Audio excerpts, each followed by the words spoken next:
Okay, so you know how it is, right? Scrolling online and you see another one of those things. Make money fast. This time we're going to dig into one of those claims, earning money just from copy and pasting links. Oh, yeah, those are always intriguing. I know, right? Today we'll be looking into a video by John. He runs johnmarketing.com. And in his video, he makes some pretty bold claims. Let's hear them. So basically he says there's this website, ClicksFly, that will pay you to use their service. And the service is, wait for it, link shortening. Link shortening. Huh.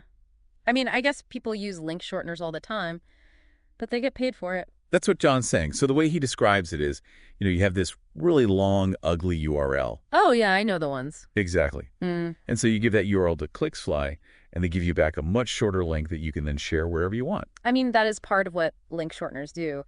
But how does the getting paid part work? Okay, so this is where it gets kind of interesting. When someone clicks on your shortened link, right, they don't go straight to the website. They first see a quick ad, like a little pop-up or something. And the idea is you, the person who shared that link, you get a cut of the revenue from that ad. So basically, you're getting paid to show ads to people. That's the gist of it. Okay. But how much are we talking about here? Is this like pennies per click or something? Well, John throws out a number, and it's a lot bigger than pennies. He claims you can earn, get this, up to $150 for 10,000 views. Wow, $150. That's actually kind of significant. But of course, there's that up to part. Oh, absolutely. There's always a catch with these things. Like, how many people are actually going to click on your link, and how much do you get per click? It's all very vague at this point. Yeah, you're right. You're right. We need more specifics before we can even start to guess how much money you can realistically make from this. Right.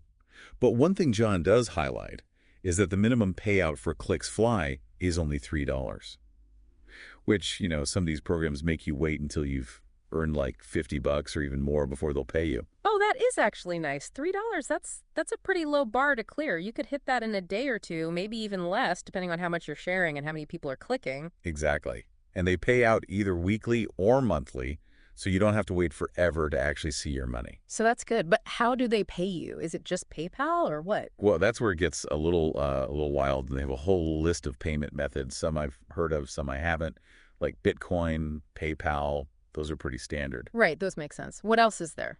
They also list PTM. Apparently, that's something specific to India. They also have bank transfers for people in India. But then they also have Payer, Skrill, TZ, and UPI. Some of those are new to me, I gotta say. Same here. We might have to look some of those up later. I'm not even sure how some of them work, to be honest. Yeah, if our listeners are considering using this, it's definitely worth doing a little research on the payment methods, especially if you're not familiar with them. Oh, for sure. Yeah. You want to make sure you're not getting hit with any hidden fees or anything like that. Right. Now, what about the payout per click? Does John say anything about that? Like, how much can you actually earn per click? He does. And this is another wrinkle. It seems like the payout actually varies depending on where the person clicking your link is located. He gives a couple examples. $15 per 1,000 views from the United States, $12 per 1,000 from the Netherlands, and another $12 per 1,000 from Australia.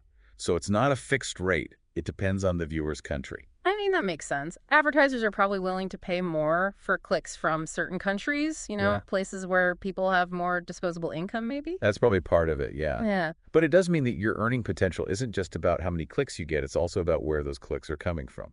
Exactly. If most of your audience is in countries with lower payouts, you're not going to make as much money, even if you're getting tons of clicks. Yeah, that's something to keep in mind for sure. Okay, so we've got a decent grasp of how this ClicksFly thing is supposed to work. But the big question is it legit? Can you actually make money from this? Yeah, the age-old question. Right. And to John's credit, he does try to address that. He mentions that they have payment proof for all their payout methods. He even says he's seen screenshots from real users showing that they've been paid. And he emphasizes that these screenshots are very, very recent, and there are supposedly unlimited of them. He specifically mentions PayPal as one example. Okay, so he's at least trying to show that people are actually getting paid. But screenshots, they can be faked. Right. We always got to be skeptical. Screenshots aren't exactly the most reliable evidence. Definitely. It's good that they're trying to provide some proof, but it's not like, a guarantee or anything. It's definitely worth doing some more digging if you're seriously considering using this ClicksFly platform. Absolutely. Like, Checking independent reviews, seeing what other people are saying. Yeah. You don't want to just rely on what the platform itself is telling you. Exactly. Always do your own research. Now, let's say, hypothetically, that someone does decide to try this out. What kind of strategies does John recommend for actually getting people to click on your links? Okay, so this is where he actually gives some pretty decent advice. He stresses the importance of sharing your links in places with high traffic, where a lot of people are already hanging out online. He uses the phrase the most traffic, which I thought was kind of funny. The more the merrier, I guess. Right. But he also really emphasizes that you got to do it in a non-spammy way Yeah. that actually helps people. Well, that's good to hear. No one likes spam. Yeah, exactly. He talks about leaving thoughtful comments on popular YouTube videos or on viral Facebook posts, places where people are actually engaged in discussions. And the idea is to leave a comment that adds to the conversation, provides some value, and then, if it's relevant, you can subtly include your shortened link to an article or resource that supports your point.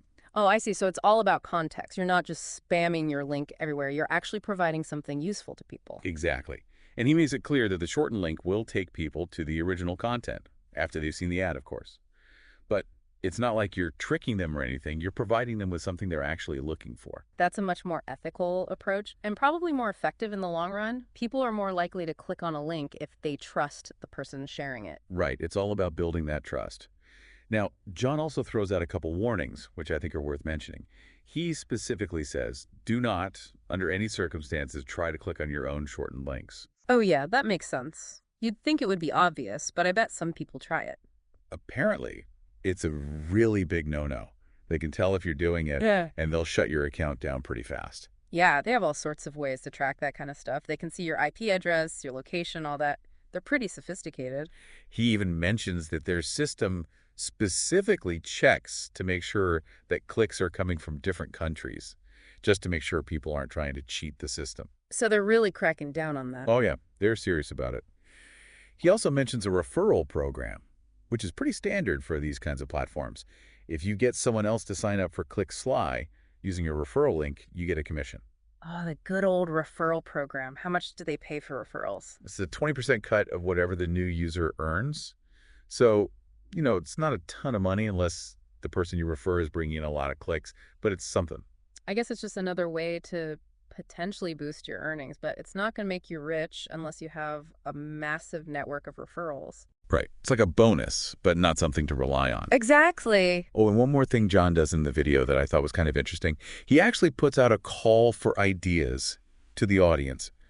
He asks for suggestions on other simple ways to make money online, specifically things that don't require any special skills or experience and that you can do from anywhere. Interesting. So he's kind of crowdsourcing ideas for new content, I guess. Seems like it. And he's even offering a $10 PayPal reward for any ideas they decide to feature.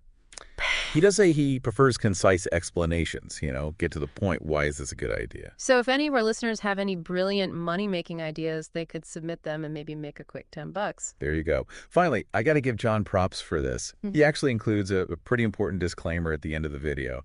He specifically states that you should not expect to become a millionaire using this method. That's good. A little dose of reality. I know, right? He says it's more about earning a bit of passive income if you're smart about where you share your links and you can consistently get people to click on them. So he's not making any outlandish promises, which is always a good sign. It's important to go into these things with realistic expectations. Definitely. Okay, so let's summarize what we've learned from John's video. He lays out this system where you can potentially earn money by shortening URLs using ClickSly and sharing those shortened links in relevant, non-spammy ways on platforms with lots of traffic. The amount you can earn per click varies depending on where the viewer is located. And there's a pretty low minimum payout with a whole bunch of different payment options.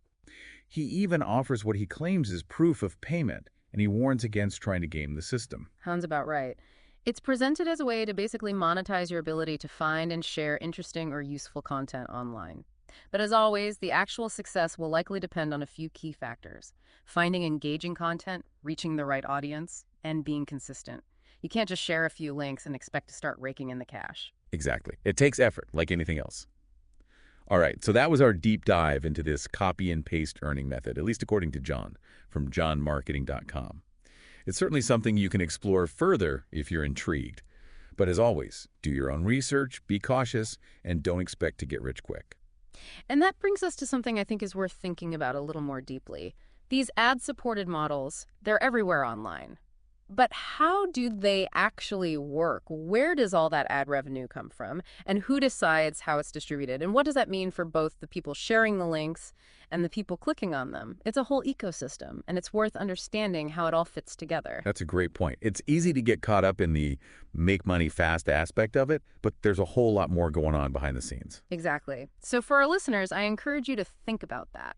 Dig a little deeper and see what you can find out. And with that, we'll wrap things up for today.